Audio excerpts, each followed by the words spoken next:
المفروض ايه دي بقى؟ كلمنا عن مكوناتها. دي شوربه لحمه راس مع البقري مع الكلام ده كله. دي حله ودي حله، ودي انا مميز بيها لان الاثنين بيتضربوا مع بعض في حله واحده. ايه سبب ان على وشها ما شاء الله دهون كتير؟ مش دهون، ده الوش بتاعها.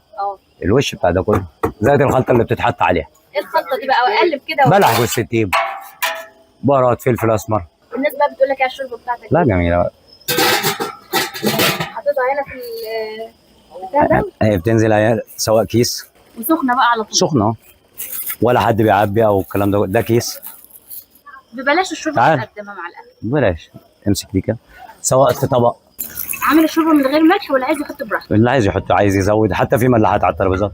ده طبق او كوبايه. كل شويه تجيب لنا حاجه يعني. هي الحاجات عندك مش بترخص. هو الزبون اللي بيبقى عايز، سواء عايزها في كوبايه، عايزها في طبق، عايزها في...